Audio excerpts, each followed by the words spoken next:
Ni bach yn lopsided heddi, so na I just troi fel hyn bach. Right. Da ni'n mynd I edrych gyda'n gilydd nawr te ar leak 7. Mae'n bron di wneud e'n wath. Na ni. Wrthos diwetha, jyst i'n atgoffa ni, wnaethon ni edrych ar, os chi'n cofio, Iwan Fedyddiwr yn danfon neges at Iesu, ac yn gofyn, ai ti rili yw'r Meseia? Oedd e mewn carchar ar y pryd, ac oedd e mewn lle anodd, a dyma Iesu'n cadarnhau iddo fe beth oedd e wir yn gwybod yn ei galon, trwy atgoffa fe o beth oedd e'n cael ei ddweud yn y proffwydi, gan y proffwydi, a wedyn beth oedd Iesu'n gwneud ar y pryd. Ond ar ddiwedd yr hanes yna, os chi'n cofio, dyma Iesu yn galw'r Pharisiaid a'r genhedlaeth ar y pryd yn blentynnau.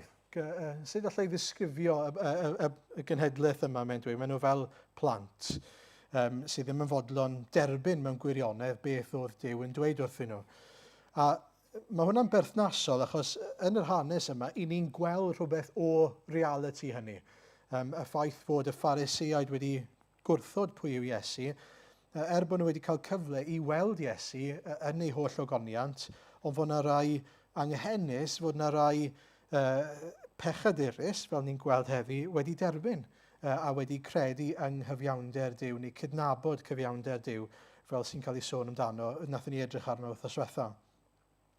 Ond heddi te, dyn ni'n mynd am bryd o fwyd. Dyn ni'n mynd am bryd o fwyd I di Seimon, Pharisiad yw Seimon, a mae llun lan I chi, gobeithio, mae llun lan, mae hwnna gan rhyw artist, yn benodol, Paulo, rhywbeth yw enw fe, mae wedi creu y llun yna I ddarlunio yr hanes yma, yr hanes penodol yma yn y Beibl. Felly mae'n helpu ni, byddwn ni'n dod at hynny mewn munud. Ond beth sy'n digwydd te, yw fod Pharisiad o'r enw Seimon yn gwahodd Iesu i'w di I gael pryd o fwyd.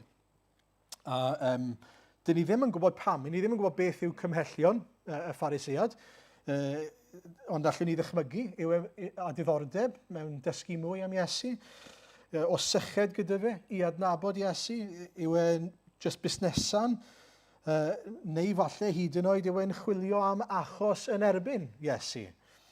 Ar sail y ffordd mae Seimon y Pharisiad yn trin Iesu fel gwestai yn ei di, byddwn ni'n awgrymu fod cymhellion Seimon yn fwy negyddol nac yn bositif. Allai ddweud hynny yn sicr, a nhw'n I ddod nôl at hynny. Ond mae'n ddiddorol nag yw e, mae Iesu'n cael ei adnabod fel un sy'n bwyta gyda pwy? Casgwyr trethu a pechaduriaid. Ond pwy mae'n bwyta gyda fan hyn? Pharisiad. Mae'n bwysig bod ni ddim yn meddwl, pan mae'n cael ei enwi fel rhywun yn y gair, fod hwnna rywsut yn golygu fod e'n anwybyddu grŵp arall o bobl. Dyw e ddim, yn amlwg, mae'n eistedd wrth y bwrdd gyda y Pharisiad fan hyn. Mae'n rhoi cyfleon I bawb, I glywed, I rando, ac I ymateb i'r hyn sydd ganddo fe i'w ddweud wrthyn nhw ac I pwy yw e. A mae hynny'n bwysig I ni gofio wrth gwrs. Ond, ydych chi rioed wedi mynd I di rhywun ac yn sydyn mae rhywun arall yn dod mewn i'r tŷ, heb ei gwahodd, ac yn ymuno gyda chi ac yn dechrau golchi trad rhywun yn y pryd bwyd? Wel, na chi ddim mwy na thebyg, fi'n cymryd, na fi chwaith. Ond dyna sy'n digwydd yn yr hanes. Mae'r fenyw yma'n dod I mewn ac yn dechrau golchi traed Iesu. Ond mae'n bwysig nodi, a dyna pam mae'r llun yn helpu ni, oedd tŷ Pharisiad ddim fel ein tai ni. A doedd y cyd-destun ddim fel ein cyd-destun ni. Hynny yw, bryd hynny, bydde rhywun sydd yn ffigwr cyhoeddus fel Pharisiad yn aml yn gwahodd rhywun i'r tŷ, a bydde gyda nhw rhyw fath o iard, fel courtyard os liciwch chi, a dyna mae'n darlunio fyna. A be fydde'n digwydd yn aml, bydde y Pharisiad a pwy bynnag sydd wedi cael ei wahodd yn cael pryd o fwyd, a bydde nhw'n cael trafodaethau diwynyddol gyda'i gilydd, a bydde pobl yn dod ac yn watcho nhw, yn gwrando, yn eistedd o gwmpas, fel tyrfa ac yn edrych I mewn ar y pryd bwyd. Mae'n swnio'n od I ni, nag yw e? Ond bydde yna fynd a dod o gwmpas, a dyna mae'r artist yn trial darlunio fan hyn yn y cyd-destun. A felly, doedd e ddim o reidrwydd yn beth od fod y fenyw yn yna. Oedd e ddim yn beth od bod y fenyw yna. Ond beth oedd y sioc oedd y ffaith ei bod hi wedi torri ar draws y pryd bwyd. Doedd hwnna ddim i ddigwydd, wrth gwrs. Doedd hwnna ddim yn dderbyniol, oedd hwnna'n anarferol. Felly, nid yn gymaint bod hi yna oedd y broblem, ond y ffaith ei bod hi wedi dod at y bwrdd a wedi dechrau ymwneud â Iesu yn yr ystyr ei bod hi nawr yn golchi traed Iesu. Hwnna sydd yn anarferol. A beth i ni'n dysgu am y fenyw yma? Wel, i ni'n dysgu yn y gair i bod hi'n bechadures. Ar nod 37, dyma wraig o'r dref oedd yn bechadures. Beth sy'n taro chi am hwnna? Mae hi'n cael ei hadnabod fel pechadures. Mae e'n ddiddorol, achos mae Luc eisiau rhoi contrast i ni.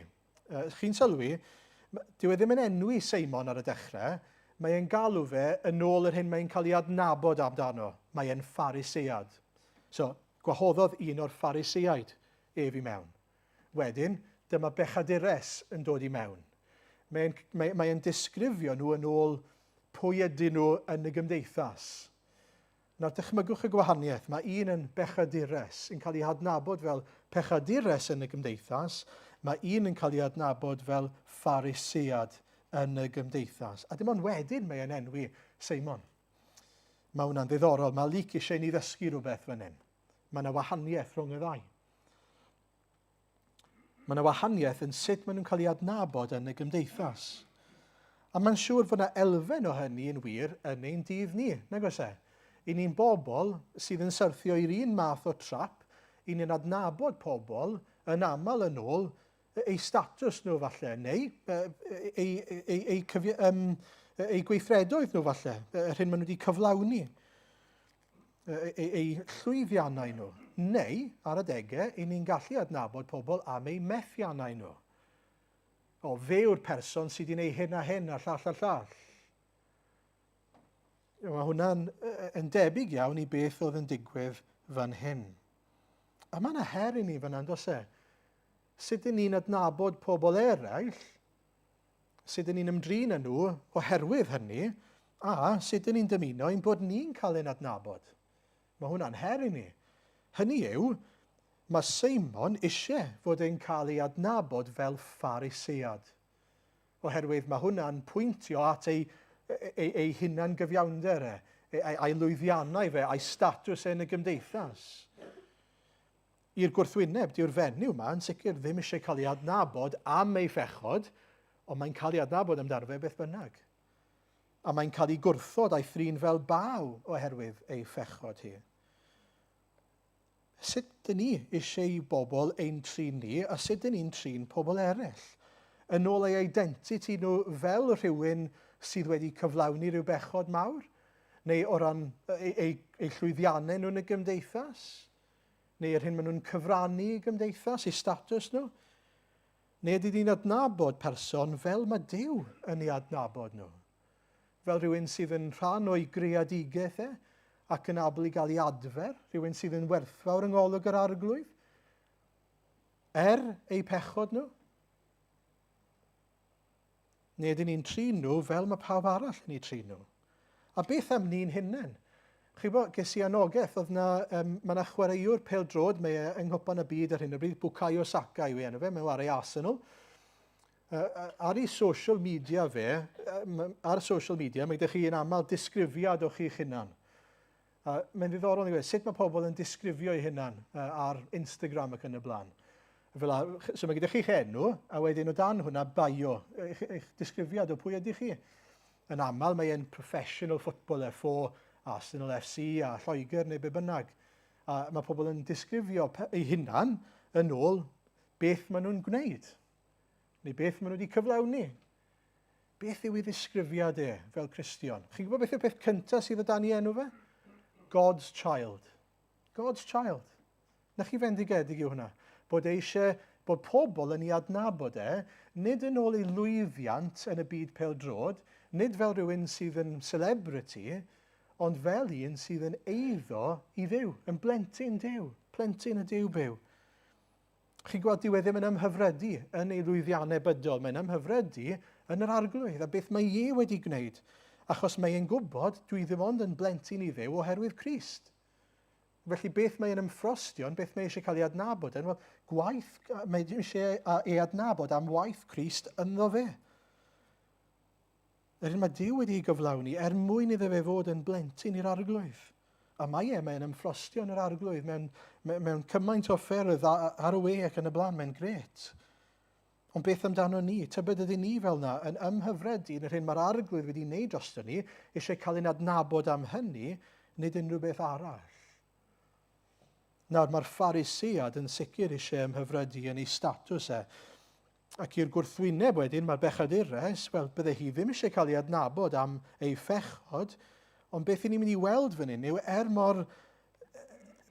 mor wahanol yw'r ddau, mae'r ddau mor drist a'i gilydd, nag yw e? Achos mae'n drist os ych chi'n ymhyfrydu yn eich llwyddiannau ac yn cael eich adnabod am eich llwyddiannau neu am eich methiannau. Os dim un o'n nhw yn eich achub chi, allwch chi aros yn eich methiannau, allwch chi aros yn y ffaith eich bod chi wedi cyflawni troseddau a tysthau yn hynny, neu allwch chi ymhyfrydu yn eich llwyddiannau. Ydy hwnna ddim yn eich achub chi chwaith. Os dim un ohonyn nhw yn eich gwneud chi yn iawn gyda'r arglwydd. A felly mae eisiau'r arglwydd ar y ddau. Nawr, i fynd nôl at y stori, yn gyntaf, mae rhaid yn neud rhywbeth rhyfedd nag yw o ran falle beth bydden ni'n disgwyl i rywun i wneud. Beth mae hi'n neud? Wel, mae hi'n dod at y bwrdd, mae hi'n sefyll tu ôl i'r arglwydd Iesu, mae hi gyda ffiol, rhyw fath o flasg neu jar mas o alabaster, a oedd hwnna'n hollol geedig, a rhaid chi dorri'r gwddf y jar fel petai mwyn agor hwnna, a mae'n llawn o bersawr, os liciwch chi, neu enaint gwerthfawr. Mae'n sefyll tu ôl i Iesu, a bydde fe gyda llaw, nid yn eistedd mewn cader fel chi, bydde nhw'n gorwedd i gael bwyd, sy'n swnio'n od i ni, bydde nhw'n gorwedd lawr ar ei ochr, a byddai drad tu ôl iddo fe. Okay? Sa'n mynd rhoi demonstration i chi, ond gall rhywun ddangos i chi, gall Hannah ddangos i chi nes man. Gorwedd lawr ar ei ochr a trad tu ôl i chi. A bydde hi nawr, dyma'n dod nawr, yn wylo, ac gyda'i dagre yn golchi trad Iesu, ac yn ansychu trad Iesu gyda'i gwallt. Oedd hi hefyd yn cusanu trad Iesu, a wedyn dyma hi'n uro y trad gyda'r enaint yma. Triwch ddychmygu hwnna yn eich pen, o flaen pawb. Nawn ni ddod at beth oedd ystyr hynny i gyd mewn munud. Ond chi'n sylwi adnod 39, beth oedd ymateb y Pharisëad i beth mae'n gweld. Pan welodd hyn, dywedodd y Pharisëad oedd wedi ei wahodd wrtho ei hun, pe bai hwn yn broffwyd byddai'n gwybod pwy yw'r wraig sy'n cyffwrdd ag ef a sut un yw hi. Pechadures yw hi.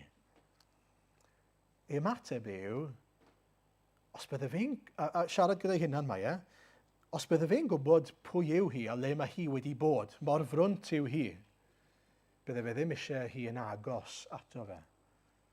Beth mae'n meddwl yw, mae hi'n broffwyd, bydde fe eisiau bod yn lan fel petai. Os bydde fe'n gwybod mor frwnt yw hi a bod hi'n dod ac yn cyffwrdd ag bydde fe ddim yn caniatáu i hynny ddigwydd. Y ffocws yw pa mor frwnt yw hi. Ac os bydde fe yn sgidio Iesu, bydde fe ddim eisiau hi'n agos ato fe. Okay? Chi bod beth oedd yn taro fi fyna? Dyw e ddim yn cydnabod nac yn ystyried y weithred ei hun o gwbl. Dyw e ddim yn gofyn unrhyw gwestiynau fel pam fod hi'n golchi trad Iesu? Pam fod hi'n uro'i draed gyda enaint? Pam fod hi'n neud y peth yma? Byddwch chi'n meddwl, hwnna yw'r peth rhyfedd sy'n digwydd, pam fod hi'n neud e? Ond dyw e ddim yn gofyn y cwestiynau yna o gwbl. Mae hwnna'n berthnasol pan ddawn ni at y dar nesaf. Ond beth sy'n rhyfeddol wrth gwrs yw fod Iesu, mae'n dangos i ni fyny, bod e'n gwybod yn union beth sy'n digwydd yng nghalonnau pob un ohono ni. Achos beth mae'n dweud? Wel, mae'n siarad gyda Seimon, y Pharisëad. Cofiwch, dweud wrtho i hun y pethau yna nath e ddim dweud y pethau yna ar lafar, siarad yn ei galon o dde. Ond, dyma Iesu yn dweud wrtho fe, Seimon, fi eisiau dweud rhywbeth wrtho ti. Fi eisiau dweud rhywbeth, ond Seimon yn dweud, oce, gwan te. Edrychwch wedyn ar adnod 41 a 42, mae'n rhoi stori fach i ni. Yr oedd gan fenthyciwr arian 2 ddyledwr, meddai Iesu. 500 o ddarnau arian oedd dyled un, a 100 oedd ar y llall. Ganad oeddent yn gallu talu nôl, diddymodd y benthyciwr ei dyled i'r ddau, anghofio'r ddyled yn llwyr. Prin ohonynt gan hynny fydd yn ei garu fwyaf. Mae'r stori'n syml, nag yw e? Mae 2 berson sy'n arno arian i rywun, mae un arno lot o arian, y llall chydig bach. Mae'n diddymu, anghofio am y 2, pa un sydd yn fwyaf diolchgar wedyn, os liciwch chi, neu garu yn fwyaf. Wel, adnod 43 mae Seimon yn ateb, wel, byddwn ni'n meddwl, fe dybiwn ni, mae'r un a ddiddymwyd y ddyled fwyaf iddo. Bernaist yn gywir, meddai e wrtho. Ie, ti'n iawn. A bryd hyn, fi'n siŵr bod Seimon y Phariseiad yn eitha chyfft gyda hynna. Fi wedi cael yr ateb yn iawn. Fi'n gwneud good job fyna. Ond mae pethau ar fi'n newid i Seimon y Phariseiad mewn munud. Ond y wers gyntaf yw hyn, yn y stori fach yma, mae Iesu'n esbonio i Seimon ac i ni fod gweithred y fenyw yma yn adlewyrchu ei diolchgarwch chi. Mae'r weithred yn dangos bod hi'n ymwybodol o faint ei dyled hi, a dyna pam mae ei chariad hi'n fawr. Mae'n ymateb i'r hyn mae Iesu wedi gwneud yn ei chalon hi. Gan fod ei dyled hi mor fawr, bod hi'n ymwybodol o ddyled ei phechod hi, yr ymateb yw fod ei chariad hi tuag at ei meistr mor fawr. Mae wedi dod i ddeall difrifoldeb, seriousness ei phechod hi. Dyfnder ei phechod hi. Ond ar yr un pryd, mae wedi dod i ddeall dyfnder cariad Iesu tuag ati hi. Mae hi'n deall mor fawr yw'r meistr, mor arbennig yw'r meistr am ddiddymu ei dyled hi, am gael gwared ar ei dyled hi, a dyna pam mae ei chariad hi mor fawr. Mae rai gofyn y cwestiwn, pam fod gan y fenyw yma ffiol o alabaster alabaster o enaint yn y lle cyntaf. Mae hi'n dod i'r tŷ gyda fe arni hi. Rhywbeth really gwerthfawr. Mae wedi dod yna mwyn eneinio Iesu Grist. Mae wedi dod yna mwyn cydnabod Iesu. Mwyn anrhydeddu Iesu. Mwyn moli a caru Iesu. Gyda'r alabaster. Oedd hynny'n mynd i ddigwydd beth bynnag. Mae hi wedi dod oherwydd bod hi wedi dod i ddeall pwy yw Iesu a derbyn maddeuant Iesu. A ddwn ni'n ôl at hynny mewn munud. A nawr, mae Iesu yn mynd mlaen i esbonio mor fendigedig, mor brydferth yw gweithredoedd y wraig yma. Mae beth mae hi'n neud yn brydferth iawn ag yw e. Edrychwch ar adnod 44 a 46, a nhw'n ni ddod i ddeall mae hi wedi gwneud beth dyle Seimon y Phariseiad fod wedi gwneud. A mwy. A mwy. 44 i 46. Meddai wrth Seimon, a weli di'r wraig hon. Deithim i mewn i'th di, ac ni roddaist ddŵr i mi at fy nhraed. Ond hon glychodd hi fy nhraed a'i dagrau a'i sychu a'i gwallt. Ni roddaist gusan i mi, ond nid yw hon wedi peidio a chusanu fy nhraed byth pan ddeithim i mewn. Nid iroest fy mhen ag olew, ond irodd hon fy nhraed ag enaint.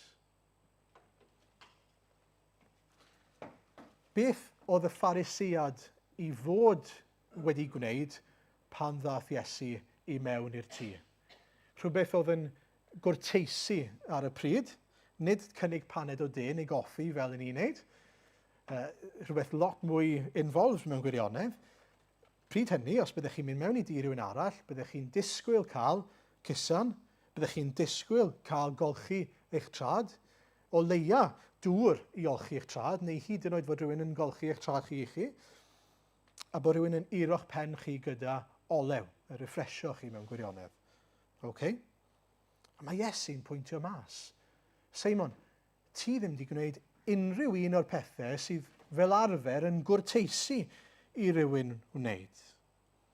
Ond mae'r wraig yma wedi mynd mas o'i ffordd i anrhydeddu fi trwy wneud yr holl bethau yna mewn ffyrdd cymaint mwy difrifol, mewn ffyrdd cymaint mwy aberthol, cymaint mwy gostyngiedig. Mae'n ddiddorol, mae lot o'r diwinyddion yn pwynto mas bod y weithred yma yn syml yn weithred o gariad ac o ddiolchgarwch at Iesu, ac yn sicr mae Luther yn ddiddorol yn galw'r dagre yn heart water, sydd yn dod lawr, the heart water that comes down to wash the feet of Jesus. Mae'n hoffi bod yn ddisgrifiadol. A mae'r pethau yna i gyd yn wir. Ond dwi'n credu fod hi'n bwysig nodi fod y wraig yma, dwi'n hollol sicr wedi penderfynu dod yna i eneinio pen Iesu gyda yr enaint yma. Dyna byddai wedi digwydd fel arfer. I gydnabod Iesu fel arglwydd. Ond mae hi wedi cyrraedd a wedi gweld, dyn nhw ddim hyd yn oed wedi trinau fel dylech chi drin gwestai. Dyn nhw ddim hyd yn oed wedi golchi dradau. Dyn nhw ddim hyd yn oed wedi i roi ben gyda golew. A mae hi'n ostyngedig wedi dod ac yn meddwl, mae rhaid anrhydeddu Iesu. Mae rhaid cydnabod Iesu am yr un yw e. Sdim tywel gyda hi, sdim dŵr gyda hi, ond beth sydd gyda hi? Mae gyda hi ei dagrau, mae gyda hi ei gwallt. A mae mor ostyngedig, dyw ddim yn beifio wrth y bwrdd dod at ben Iesu, mae hi'n dod at y trad. A mae'n cusanu y dradau, mae'n iro'i dradau. Chi'n gweld beth mae'n dangos yw fod hi wedi dod i wir ddealltwriaeth o pwy yw Iesu. Fod hi yng nghwmni y Meseia, yr arglwydd Dduw. Mae Seimon yn rhy brysur yn poeni am fryntni y bechadures. I'r fath raddau mae wedi colli golwg ar yr arglwydd, neu methu gweld mae'n gwbl ddall i'r arglwydd sy'n reit o'i flanau. Wrth y bwrdd. A mae hi wedi gwneud beth dylse Seimon wedi wneud, a cymaint mwy. Mae hi eisiau dangos cariad, dangos diolchgarwch oherwydd ei bod hi wedi profi'r arglwydd. Nawr, fallech bod chi yn mynd, ond hang on Aron, dyw Iesu ddim wedi dweud eto beth mae'n mynd i fy mlaen i ddweud yn adnod 48 a 50. Sef maddeuwyd dy bechodau, neu mae dy bechodau wedi maddau. A mae wrth gwrs, mae'n dweud dwywaith mewn gwirionedd. Yn adnod 48, mae'n dweud, ac wrth y wraig meddai, y mae dy bechodau wedi maddau.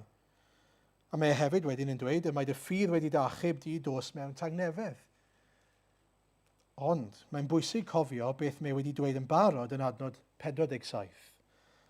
Am hynny, rwy'n dweud wrthyt, y mae ei phechodau, cynifer ydynt, wedi ei maddau, oherwydd y mae ei chariad yn fawr. Os mae ychydig a fyddeuwyd i rywun, ychydig yw ei gariad. Sylwch fyna, beth dyw e ddim yn dweud yw mae hi'n caru'n fawr ac felly mae hi wedi ei maddau.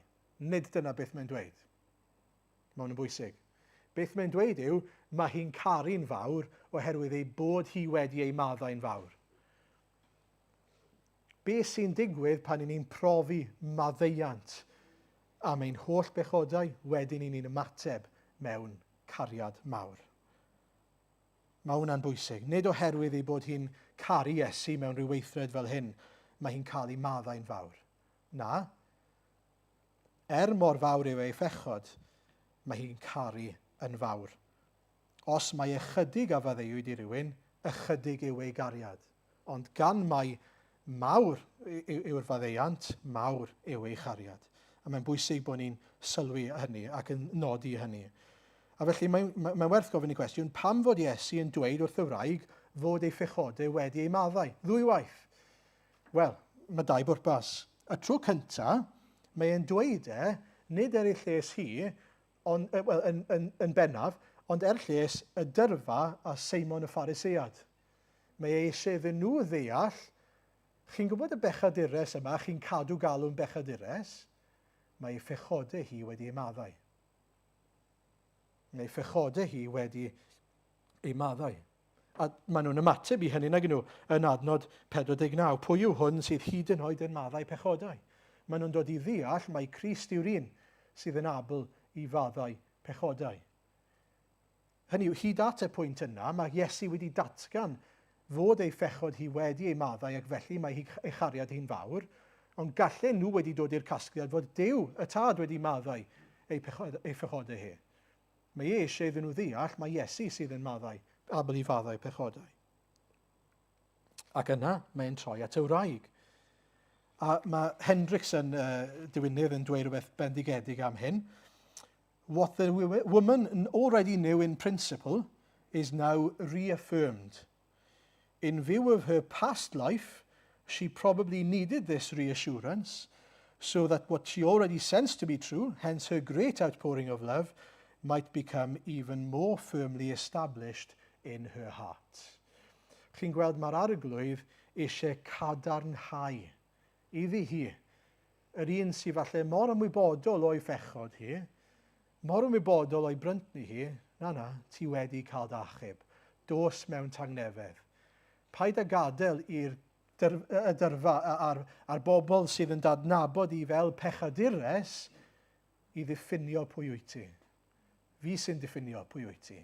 Ti'n un sydd wedi cael dy faddau. A mae hwnna'n fendigedig nag yw e, bod yr arglwydd yn ei awdurdod yn dweud wrth i, dos mewn tangnefedd.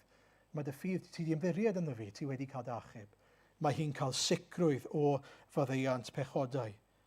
A mae'r sicrwydd yna i bob un, wrth gwrs, mae'r geiriau yna i bob un sydd wedi rhoi ei ffydd yn yr arglwydd Iesu.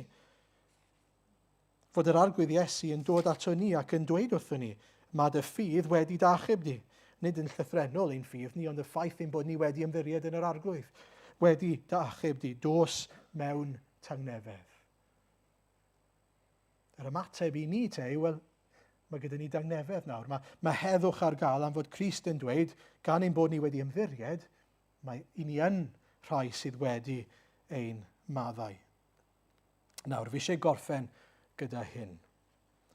Un o'r heriau mwyaf sy'n dod o'r darn yw y cwestiwn, sut ydyn ni'n trin Iesu? Sut ydyn ni'n trin Iesu?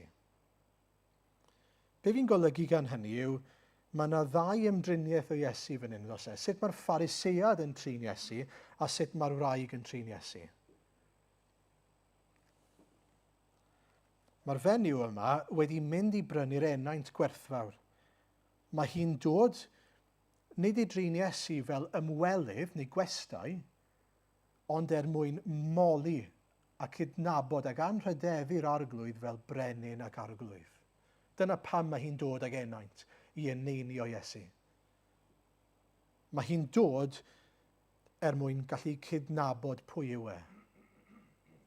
Dyna'r pwrpas yr eneinio gyda per arogl gwerthfawr ar y pryd. Cydnabod pwy yw Iesu. Mae hi'n moli'r arglwydd, mae hi'n caru'r arglwydd yn fawr. A nid cwestiwn o, a oes gyda chi lot o bechod, ac felly os oes lot o bechod gyda chi i'w gymharu gyda rhywun arall, mae lot o gariad gyda chi, yw e? Hynny yw, peidiwch â meddwl, os oes cefndir rili gwael o bechod gyda chi, wedyn bydd eich cariad chi'n fawr. Nid dyna y gymhariaeth fan hyn.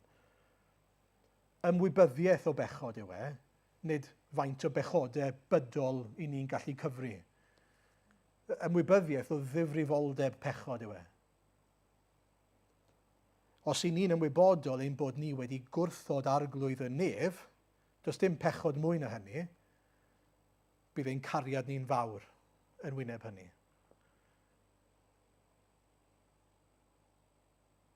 A felly, mae'n bwysig bod ni'n nodi, dyw e ddim ynglyn â faint o bethau drwg i ni wedi wneud yn llythrenol, mae e ynglyn â sylweddoli maint difrifoldeb ein pechod ni. Mae eisiau ni weddio arglwydd gwna fi'n ymwybodol o hynny, fel fod fy nghariad i'n fawr. Gwna fi'n ymwybodol mor frwnt oeddwn ni, hebddo ti, yn fy ngwrthryfel a ti, fel fod fy nghariad i yn fawr, yn wyneb gogoniant Iesu Grist. Ond mae diolchgarwch chi yn gorlifo, nag yw e. mae chariad hi'n gorlifo. Dychmygwch, mae'n anodd i ni ddychmygu achos dyw e ddim yn rhywbeth sy'n digwydd yn gyffredin. Bydde fe'n un peth iddi ddod a gofyn am ddŵr mwyn gallu golchi trad Iesu.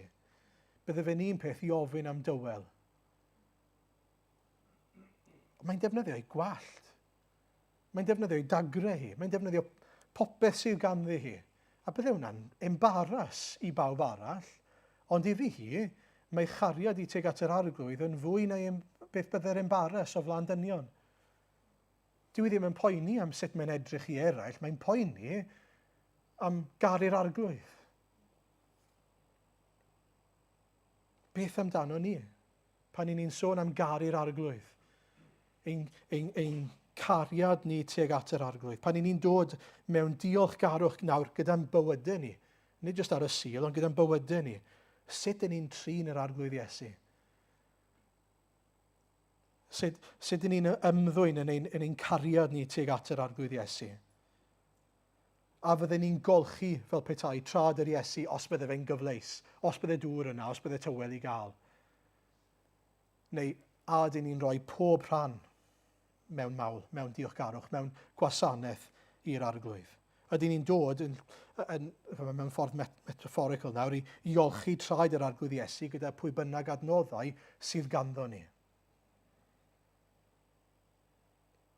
O'n i wedi darllen rhywle am rhywun yn sôn am olchi traed yr arglwydd gyda dagrau. Dyna mae hi'n gwneud fan hyn, golchi traed gyda dagrau. Ac oedd e'n dweud, dyna'n aml i ni'n gwneud pan i ni'n parhau i garu'r arglwydd ac i addoli'r arglwydd mewn torcalon neu mewn anawsterau bywyd. I ni'n galaru, i ni'n stryglo mewn bywyd, ond i ni dal yn caru'r arglwydd, i ni dal yn gwasanaethu'r arglwydd, achos mae'n dal yn deilwng o'n mawl ni, mae'n dal yn deilwng o'n diolchgarwch ni. Hyd yn oed pan mae pethau'n anodd. Dyw e ddim yn llai o arglwydd pan mae pethau'n anodd nag yw e pan mae pethau'n hawdd.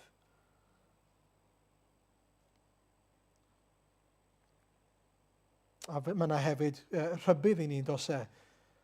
Mae concern y Pharisiad ar y llaw arall yn gwbl wahanol. Mae e mor brysur yn meddwl am bydden ni ddim eisiau cael fy ngwneud yn frwnt fel petai gyda'r fenyw ma'n dod ac yn cyffwrdd â fi, heb feddwl am ei gyflwr ger bron yr arglwydd. Heb feddwl sut dyle fe fod yn dod ac yn ymwneud â'r arglwydd.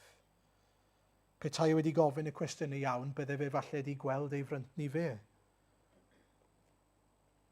Ac yn ola, clod i'r arglwydd fod e'n gallu maddau. Clod i'r arglwydd fod e'n gallu cymryd rhai brwnt fel y fenyw bechadurus yma, fel ni, a gwneud yn lan. Bod e'n gallu troi rhywun sydd â beth bynnag oedd ei chefndir hi, ni ddim yn gwybod beth bynnag oedd yr hanes yna o bechod a falle byw mewn pechod, mae'n gallu troi enaid i'r fath raddau bod hi nawr yn llawn cariad, yn gorlifo a chariad tuag at yr arglwydd. A'r cwbl trwy ras. Y cwbl trwy ras. Mae hi nawr yn cael ei hadnabod ei identity newydd hi fel plentyn Duw. Un sy'n ymffrostio yn yr arglwydd. Un sydd eisiau anrhydeddu'r arglwydd. Un sydd nawr yn ddinesydd teyrnas dduw. Mae hi'n gwbl newydd, mae hi'n gwbl wahanol. A mae hi'n cael sicrwydd o hynny a tangnefedd yn hynny. Mae dy ffydd wedi dachub dos mewn tangnefedd, mae Iesu'n dweud. Gorffwys yn y tangnefedd yna sydd yn dod o wybod pwy wyt ti oherwydd bod ti wedi dod ato fi, mae Iesu'n dweud. Beth bynnag mae'r byd yn dweud, mae hi nawr yn gwybod pwy yw hi ger bron yr arglwydd. Ei barnwr, ei Duw. Mae'r un peth yn wir i ni. Fydd pobl falle'n dweud pob fath o bethau amdano ni, ond os i ni wedi dod at yr arglwydd, plygu glin a derbyn, allwn ni fod yn sicr ein bod ni'n un o'i blant fod tangnefedd gyda ni. A chi'n gwybod mae eisiau bod ni'n dweud hynny wrth eraill. Bod ni'n dweud wrthyn nhw, beth bynnag mae'r byd yn dweud amdano ti, a mae pobl yn syrthio i'r celwydd yna nag nhw. Beth bynnag maen nhw'n cael ei adnabod amdano yn y byd, maen nhw'n meddwl, that's it, yna pwy ydw i nawr. Mae pawb yn fod nabod i fel y troseddwr yma, neu hwn y llall neu arall. Ond na, mae'r arglwydd yn gallu newid i neidio i'r fath raddau fel bod pechadures nawr yn cael ei adnabod fel plentyn. O bechadures i blentyn. Ydych chi fendigedig i hwnna? Ydyn ni'n hyderus fod yr arglwydd yn gallu gwneud yr un peth yn gyfyrddin heddi yn ein dydd ni? Mae'n ddiddorol, mae yna lot o bobl, mae'n anhygoel sut mae Duw ar waith ar hyn o bryd mewn lot o sffears gwahanol ar draws y byd. Ond mae yna rai celebrities a influencers sydd yn dod yn Gristnogion ar y we. A beth sy'n rili diddorol yw gweld nhw nawr yn proffesu Crist. Ond mae pobl yn dal eisiau ei adnabod nhw fel beth oedden nhw gynt. Wyt ti'n meddwl bod hwnna jyst yn diddymu beth wyt ti wedi gwneud cynt? Well, actually, ydy, mae e'n diddymu'r ddyled. Mae'r arglwydd wedi delio gyda fe, wedi croeshoelio fe gydag unwaith ac am byth. A dyna'n braint ni yw gallu dweud, os ych chi'n dod at yr arglwydd, mae'n diddymu'r cwbl, fel ein bod ni yn gwbl lan. Felly gadewch chi ni fynd a dweud wrth eraill beth mae'r arglwydd yn abl i wneud a gorfoleddu yn ein harglwydd a'n brenin ni mwyn ei enw. Amen.